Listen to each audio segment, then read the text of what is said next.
नमस्कार दोस्तों।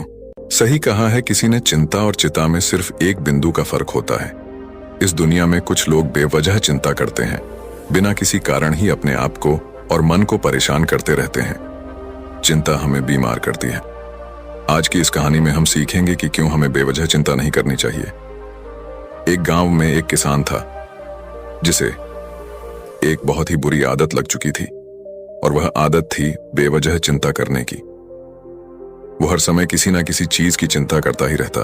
वो हर समय सोचता रहता कि कहीं मेरे साथ कुछ गलत ना हो जाए, जबकि उसकी जिंदगी में अभी तक सब कुछ ठीक ही चल रहा था। उसके पास एक बड़ा सा खेत था जिसमें अच्छी खासी फसल हो जाती थी। खेती करने के लिए 2 बैलगाड़ियां थीं, एक अच्छा घर था, एक पत्नी और 2 प्यारे बच्चे थे। लेकिन फिर भी वो किसी ना किसी अनहोनी के बारे में सोचकर बेवजह चिंता करता रहता। कभी सोचता कि अगर मेरी फसल में कीड़े लग गई तो क्या होगा, अगर आवारा पशुओं ने फसल को बर्बाद कर दिया तो क्या होगा, अगर सूखा पड़ गया या अत्यधिक बारिश हो गई तो मेरी फसल खराब हो जाएगी। ऐसे ही वो भविष्य की अन्य बातों के बारे में सोचकर बेवजह चिंता में डूब रहा था। जैसे कि कहीं खेती के समय मेरे बैल बीमार ना पड़ जाए, मेरे बच्चों का भविष्य कैसा होगा, कहीं बुढ़ापे में मुझे कोई बड़ी बीमारी ना हो जाए, मेरे बच्चे बुढ़ापे में मेरा ख्याल रखेंगे भी या नहीं, वगैरह वगैरह। अपनी इस लगातार बेमतलब चिंता करने की आदत की वजह से वो आसान और परेशानी नहीं लगता था, और अब उसका किसी भी काम में मन भी नहीं लगता था। उसकी पत्नी ने भी इस बात को अनुभव किया कि उसे बिना मतलब चिंता करने की आदत पड़ चुकी है। उसने उसे कई बार समझाने की कोशिश भी की, तुम बेवजह चिंता करना छोड़ दो, लेकिन उसके समझाने का कोई मतलब नहीं रहा। उसे पता चला कि नगर में एक महात्मा आए हैं जिनके पास सारी समस्याओं का हल है। फिर एक दिन वो उसे लेकर एक बौद्ध भिक्षु के आश्रम में पहुंची। बौद्ध भिक्षु बहुत ही बुद्धिमान और ज्ञानी व्यक्ति थे।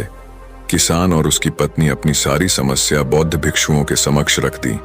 किसान ने कहा, महात्मा, मैं हर समय किसी न किसी बात की चिंता करता रहता हूँ। मैं ज्यादातर उन बुरी चीजों के बारे में सोचकर चिंतित होता रहता हूँ जो अभी तक मेरे साथ हुई भी नहीं।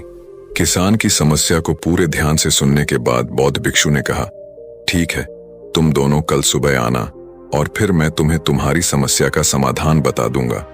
अगली सुबह जब किसान और उसकी पत्नी बौद्ध भिक्षु के आश्रम में पहुंचते हैं तो देखते हैं कि बौद्ध भिक्षु बहुत ही चिंतित अवस्था में जमीन पर पालथी मारकर बैठे हुए हैं और उनके सामने एक दूध से भरा गिलास रखा हुआ है। बौद्ध भिक्षु बार बार उस दूध के गिलास की तरफ देख रहे हैं और फिर कभी अपना हाथ अपने सिर पर रखते तो कभी जमीन पर। वो बहुत ही चिंतित और बेचैन दिखाई पड़े थे।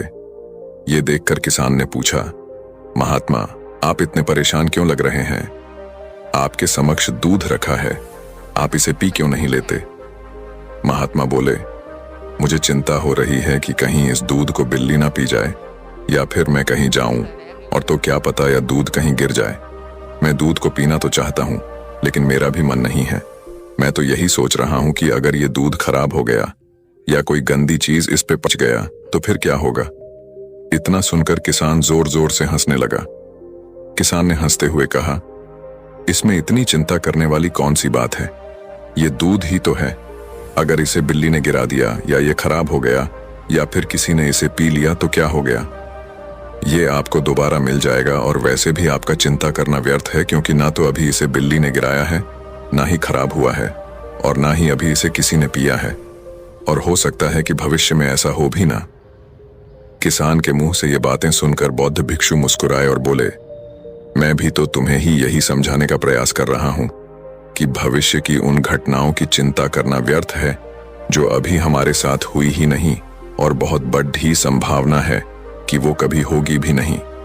और अगर हो भी गई तो जिस चीज को तुम एक बार हासिल कर सकते हो उसे तुम दोबारा भी हासिल कर सकते हो, और अगर नहीं कर पाए तो कोई बात नहीं, क्योंकि समस्याओं के आने के साथ ही उन समस्याओं का सामना करने की हिम्मत भी अपने आप ही आ जाती है। ये बातें सुनने के बाद किसान को लगा जैसे किसी ने उसके गाल पर एक थप्पड़ मारकर उसे नींद से जगा दिया हो। उसे महसूस हुआ कि वो भी तो यही गलती कर रहा है। वो भी तो भविष्य की उन घटनाओं के बारे में सोचकर चिंतित हो रहा है जो अभी तक घटी ही नहीं और शायद कभी घटेगी नहीं।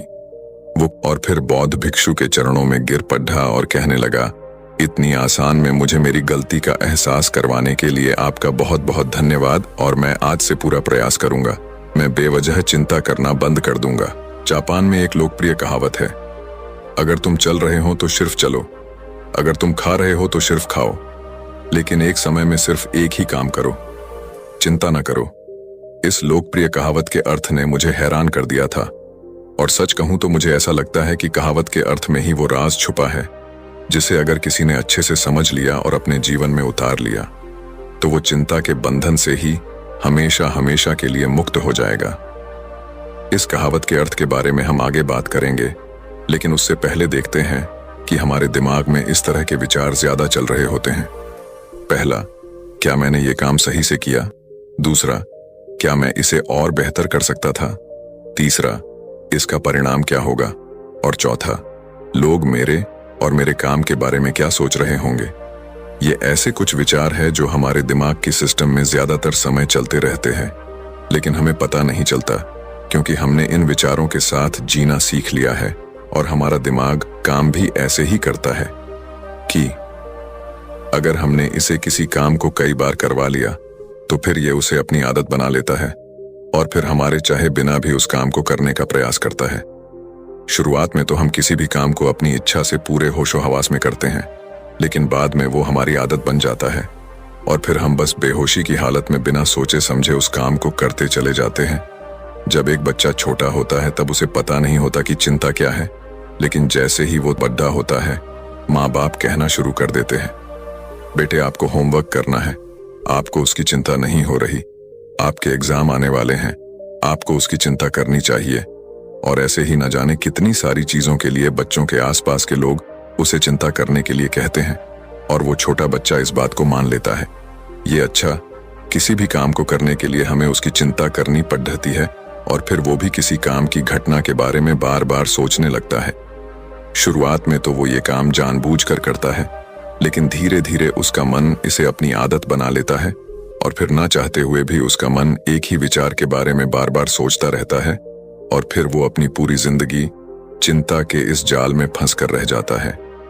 लेकिन अब प्रश्न ये उठता है कि इसका समाधान क्या है?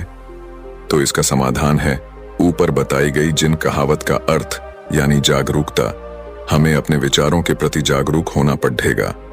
हमें थोड़ी देर रुककर इस बात पर ध्यान देना होगा कि कहीं हम ना चाहते हुए भी एक ही घटना के बारे में तो बार बार नहीं सोच रहे हैं। हमें पूरी जागरूकता के साथ ये देखने का प्रयास करना होगा कि पूरे दिन हमारे अंदर इस तरह के विचार उठते रहते हैं। अब आप पूछ सकते हैं, केवल जागरूकता क्या करेगी?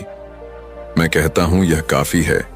ये मन को शांत करने के लिए पर्याप्त है, मन को अपने स्वभाव का एहसास कराने के लिए पर्याप्त है और जीवन में जागरूकता लाने का सबसे आसान तरीका है ध्यान करना। ध्यान करने के दौरान अपने विचारों पर ध्यान देना, और जब आप पूरी जागरूकता के साथ अपने विचारों पर ध्यान देना शुरू कर देंगे तब आप पाएंगे कि आपके मन में चलने वाले गैर जरूरी विचार एक एक करके अपने आप ही गायब होना शुरू हो जाएंगे और फिर आप एक आनंदित और शांत जीवन अनुभव कर पाएंगे। बाकी अगर ये कहानी आपको अच्छी लगी हो तो इस वीडियो को लाइक करें और ऐसी और कहानी सुनने के लिए चैनल को सब्सक्राइब करें। तब तक मिलते हैं हम आपसे ऐसी ही एक और प्रेरणादायक कहानी के साथ अगले दिन। धन्यवाद।